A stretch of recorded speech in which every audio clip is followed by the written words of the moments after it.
Hey everybody, it's time for guitar backup for Duffers. This is what we call Session 2, Lesson 4, and we're in the key of A. We're moving on up. We're moving on up to the key of A. So it said there patron-only content. That's indeed what this is. It's not going to be publicly available on YouTube. You can only get it at patreon.com/Charlie Walden, but you already know that because you're already a patron, or you wouldn't be watching this. But so thanks for coming. Like I said, we're in the key of A now. We're moving through. This is lesson 4, so probably one more lesson after this in A, and then we'll move on to C, and then we'll review, and we'll get all the way to lesson 8 of session 2, and then this becomes a repertoire thing. Once a week, I'll introduce a new tune, and we'll work out what the accompaniment should be. So that's the whole idea where I'm going. So there'll be a new tunes accompaniment every week once we get through these last few Duffer lessons, and you'll be building your skills all along the way, and I'll be reviewing with you what we've done, and I'll be learning some new stuff too. I learn new stuff all the time.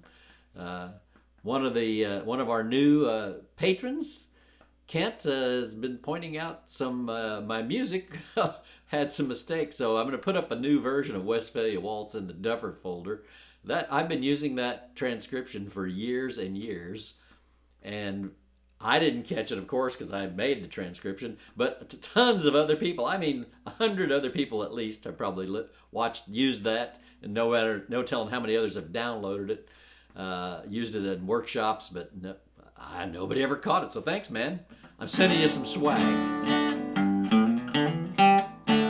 So let's get started here. You know, we were back. Well, I said we were in A today, but let's back up and play this Soldier's Joy thing just to get our feet wet again. So we're playing Soldier's Joy in the key of D, and you can get the chord progression in the Duffer folder on the Google Drive, or you can get it at charliewalden.com/dots. It's there too. Okay. But here we go. Play, baby.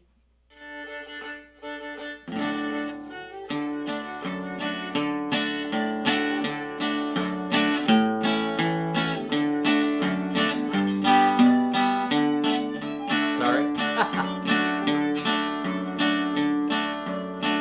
I gotta get woke up.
So let's look at something. Let's look at something. Remember this? Go to the finger view here real quick. Get up close and personal. Here we go. Get this adjusted. Sorry about that. Should have had that done ahead of time, but we're good still. Just a little bit more there. Okay, now.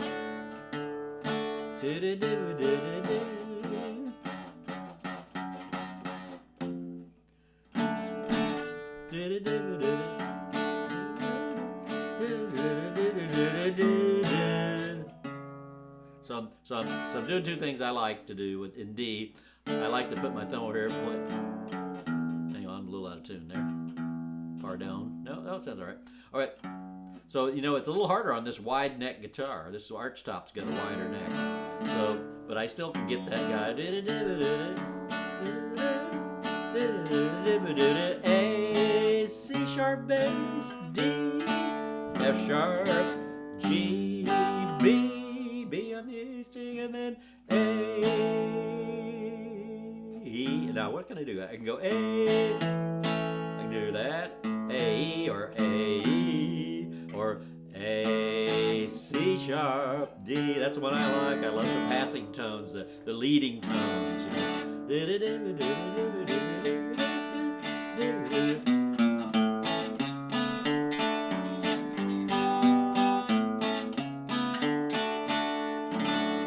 Now, remember last time I showed you this chord?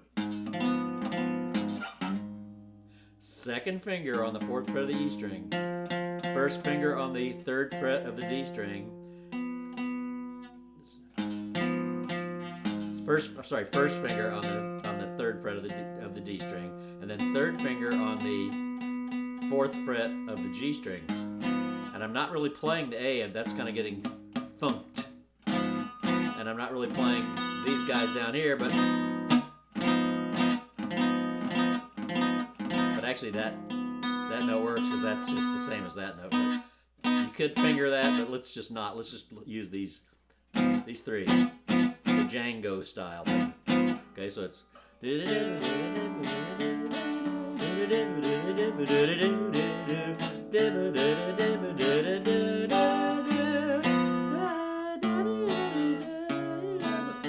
the bass notes are.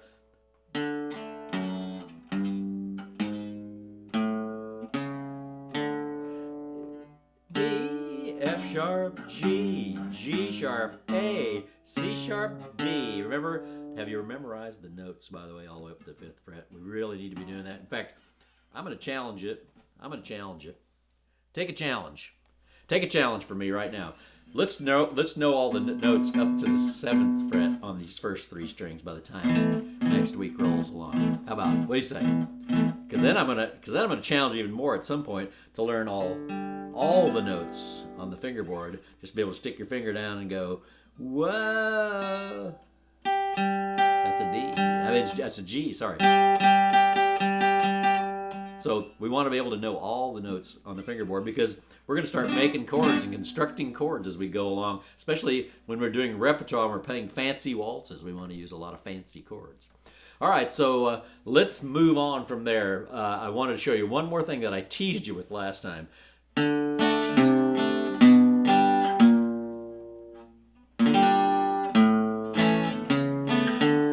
It's like the up versus the down. Let's play the tune one more time. Oh, get back here. Back to the beginning.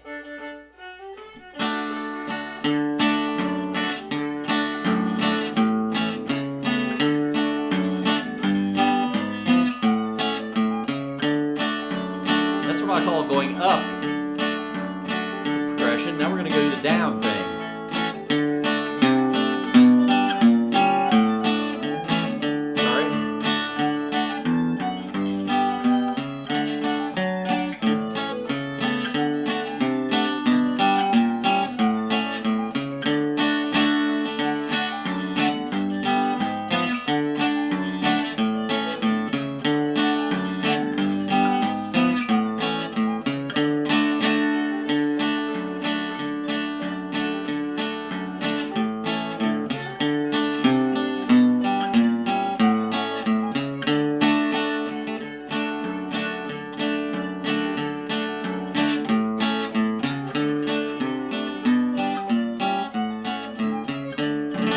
Show you what's going on there. So when you play that tune there, what you're really doing is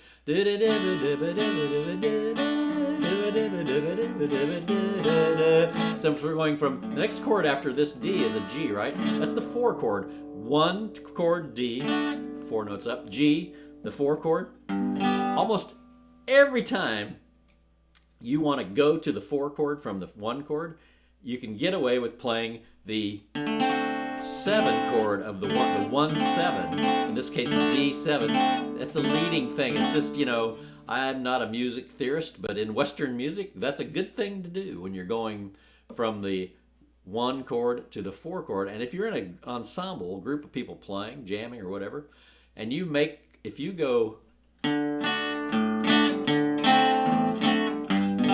only one place to go when you hear that, is to go to the 4 or the 4 away, whichever one, wherever you're at, even. And that's why we say there's something called a 5 of 5. But so we're going here. We're going here. We're going here. Okay. If you hear that, you're going to some kind of 4 chord from that 1 chord. If you're calling that the starting point. So what happens when I'm doing this? What makes that D a 7 chord is the flatted 7th. So 7th note is the C sharp. So D7, right? These are chords, these are basic chords I'm not going to teach, but D7, but now, so instead of doing that, I'm going to have the 7 in the bass. So I'm going to, that's a G chord there. And that's some kind of really bizarre tritone, which is, I challenge anybody to analyze, but I'm not going to mess with it. So it goes by really fast is all I know, so it works. And sometimes I just hit that and don't play a chord.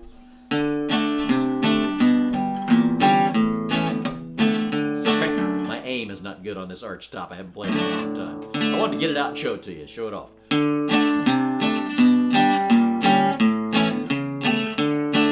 here's what I'm doing there. Close up, close up, close up. Here we go.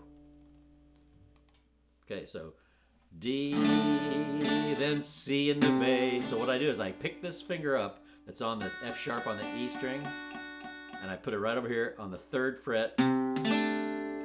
See, that's still D. I'm not playing this E down here. I'm just playing the inside 4. So it's, now that's a G with a B in the bass. See, I've got that B note. I'm not playing the G string, the E string, sorry. I'm not playing this note.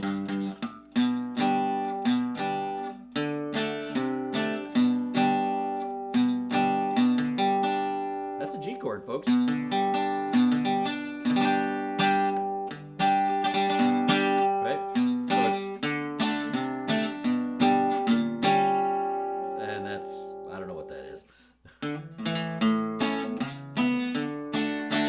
D, C in the bass, B in the bass, and just take this thing and back it up.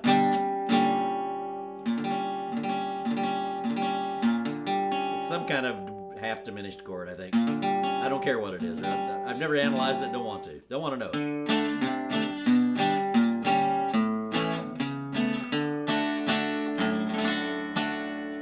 What do you think? Let me demonstrate it a couple more times with the music. Okay, hang on. Go, baby.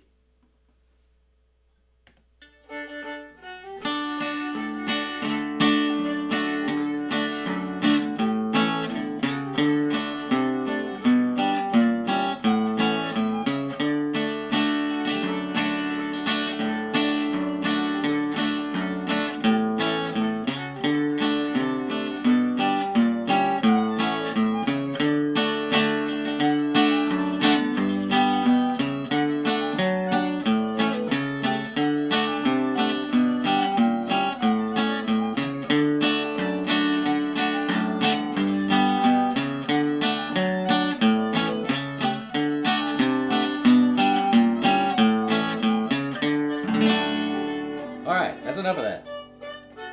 That's enough of that. I'll try to write those forms out. I may not get it done until sometime the middle of next week, and throw them in the Duffer folder. Those forms for doing that. But it's a cool sounding thing. When I used to do, Pat and I used to play accompaniment for fiddlers playing for contra dances, and with her all her piano runs. But that's when we'd decide whether we were going to go up, do this, or we'd go.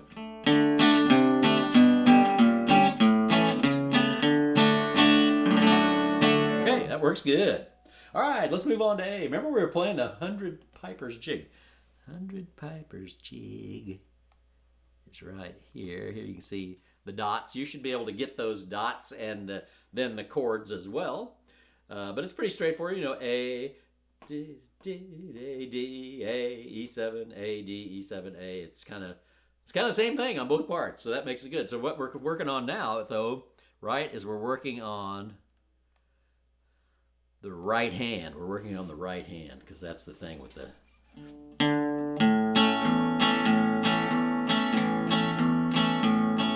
Hey, you know, have you got your Camp Possum picks, by the way? I'm using one right now. I'll show it to you. Go to blog.charliewalden.com and click the merch link. Or better yet, since you're a patron, go to patreon.com/Charlie Walden. Look under patron benefits. And there's a discount because there's $7.50 if you go to my blog website, but they're $5 for 4 on the Patreon site. So go grab those.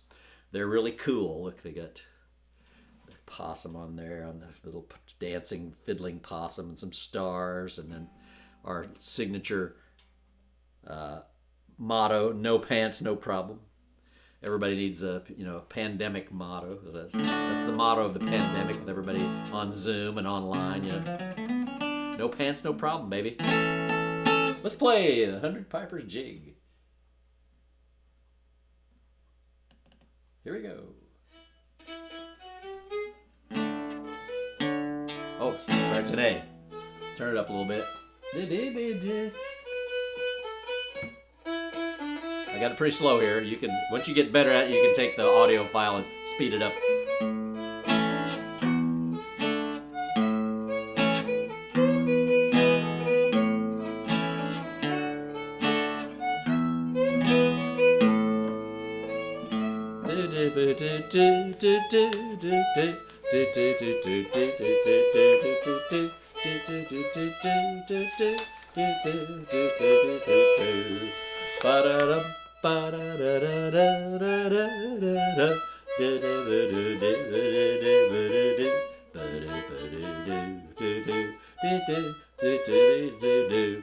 So it's long, short, long, short, long, short, long, short, long, short, long, short, long, short, long, and the long is the bass note on the beat.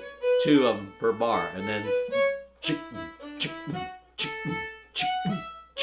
like if I was backing up on the mandolin, I'd chop on that. Here we go.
Let's do that again. You know, and once you get where you can do the bump, da the boom, chick, boom, chick, long, short, long, short, long, short, long. Once you can do that, then you can start to work in some of the same bass runs we use in the other when we're playing in 2/4. So let's try it again.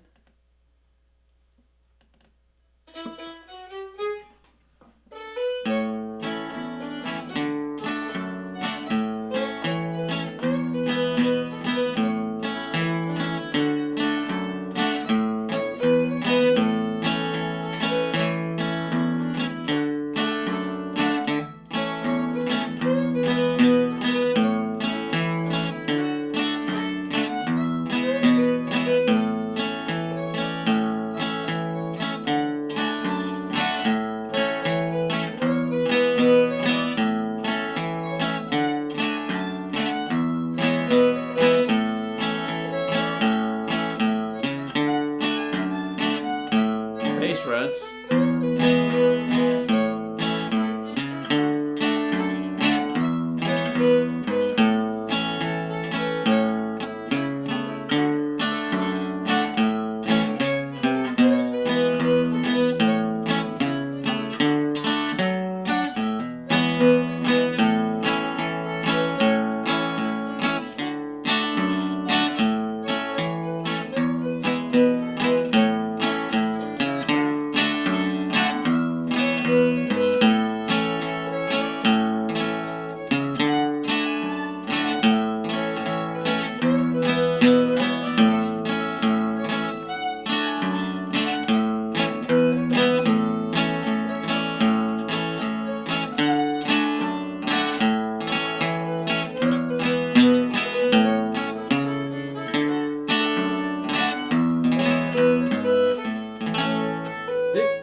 So practice that. You think you got the gist, but it just takes a while, and then get it up to speed.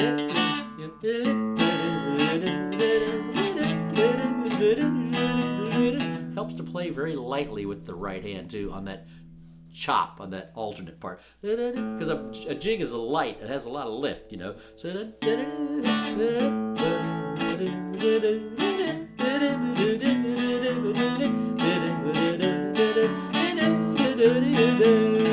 okay, let us go on. Let us go on.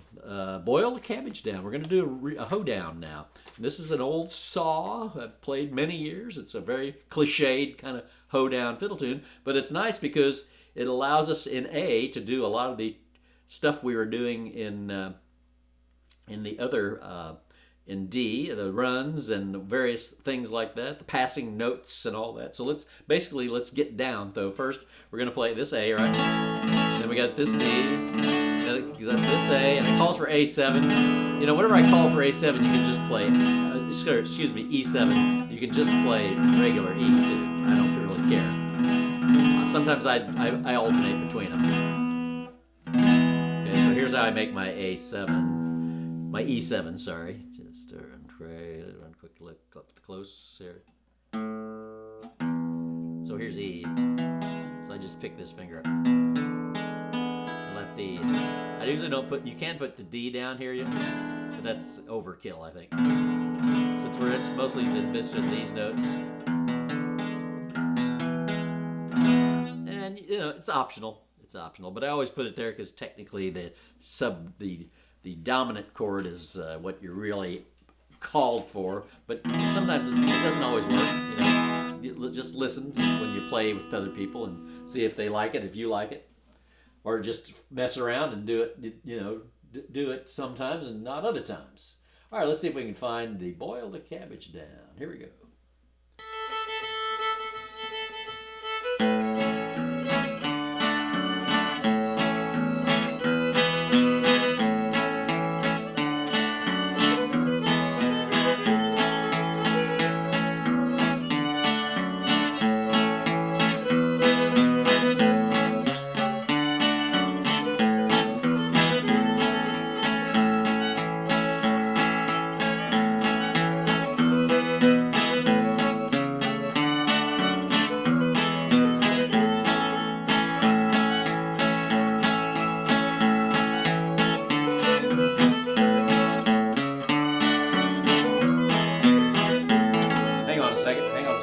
Change something about the chords that I wrote out. Hang on. Stop right there, you. All right, so I'm going to change a little something about the chords. Let me show you what the chords look like and what I'm going to change. I've got to make a little modification. I think I want to play this straight up Missouri rules, which means look at the second line. So instead of I'm going to A, I'm going to go right to E there, and then A. I'll change that into music. You can go grab another copy of that, but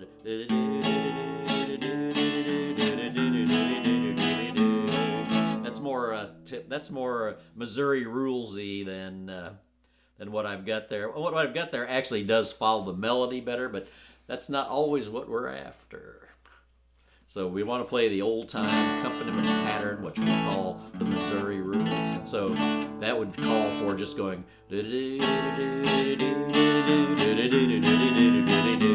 always 1, 4, 5, 1. Okay. All right. So let us play on a little more with this, and I'll show you some other things we can do. I'm going to show you a new movable chord form, another one today. Let's back up. Back up, back up. See how I'm doing on time here. Gotta look at this thing. Let's see. Oh, I got about 5 minutes left. All right, we're good. We're good. So here we go.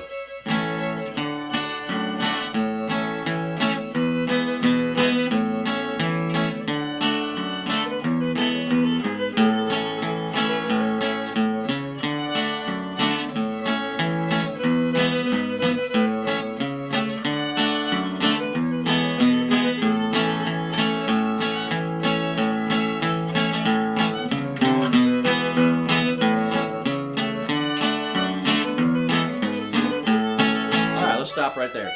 I got stuff to show you.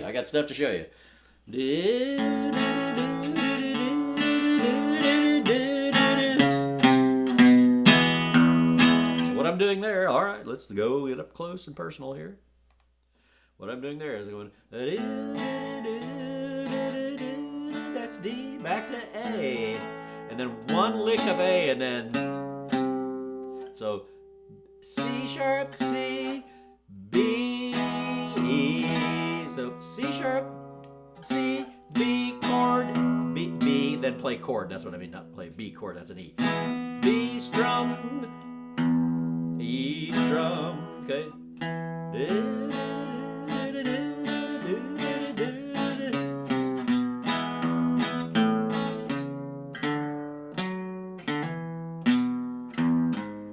Now, to getting from the E at the end back to the A. See,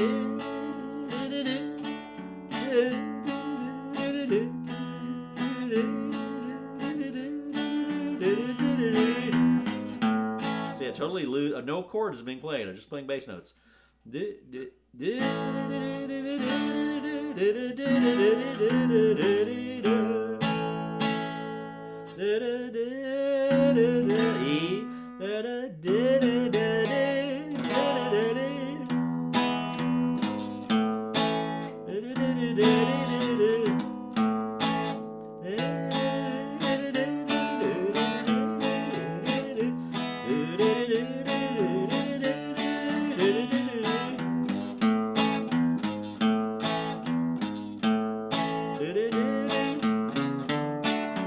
I can do the same thing to get to D. Watch.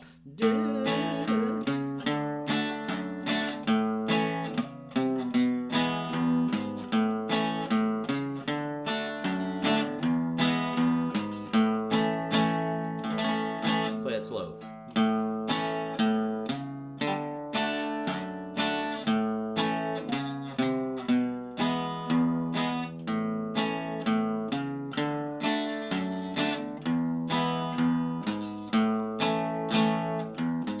So to get from E to A, I'm going A, E, G sharp, A, and to get to D, I'm going A, C sharp, D, A, C sharp, B, C, B, E, A.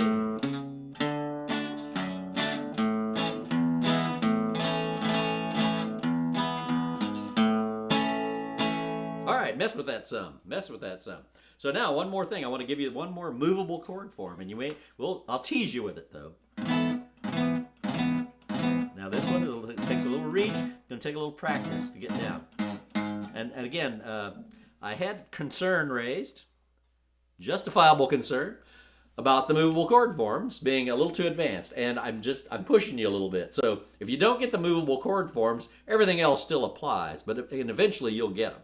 And I'll use them more once we get into what I call the repertoire phase of the backup guitar lessons. But just hang with me, and everything that I do with the movable chord forms is really about playing a chord with the bass note, not just playing the bass note, but it's still okay just to play the bass note. So do not get concerned if you're not getting the movable chord forms. It is a fairly advanced concept, okay? So here we go. I'm doing this one. And again, we're only using 3 notes. So this chord looks like this. Just in the coming week, just practice playing this chord. Remember we had this chord with the second finger on the G sharp on the E string. The A string is not played. Then we had the first finger on the 3rd fret of the G string, and then D string rather. And then we had the 3rd finger on the 4th fret of the B string. What if I move this back? Now that is a reach. I'm telling you. You gotta have to relax your hand. Relax your hand to play that. And this guitar's got a bigger scale than my little Gibson does, so I even have to stretch a little bit to get it. But what you've got is, you've got on the E string sounds like this, the A string sounds like this, nothing. The D string sounds like this, and the G string sounds like this, and we don't really play these 2. We can, but we're not going to. We're just going to use 3, because 3 is easier than 4. Okay, so where that fits in, I'll show you where that fits in. That's called an E with a G sharp in the bass, or a first inversion E chord. So like, that's E. That's still E. It's just the notes are stacked up differently. Okay, so where that fits in is.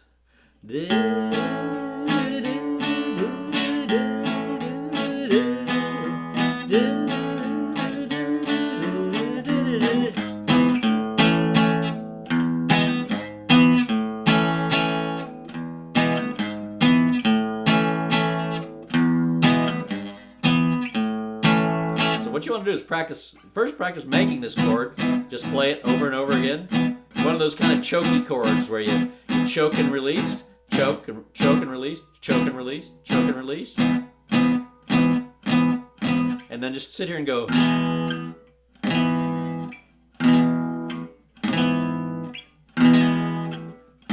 the E back to the first inversion E a zillion times. And like I said, again, if you don't get it, don't be concerned. Still practice with the tune, the cowboy chords. But I do want to move you over the course of time into playing these chords up the neck. You can throw your capo in the trash. It's not entirely true. If you play bluegrass, you still need a capo. But for most fiddle tune type stuff, you don't really need a capo once you learn a few up the neck tricks. All right, I think that's about all I've got time for. Be sure to go get your complimentary discounted picks. They're not complimentary, they're discounted.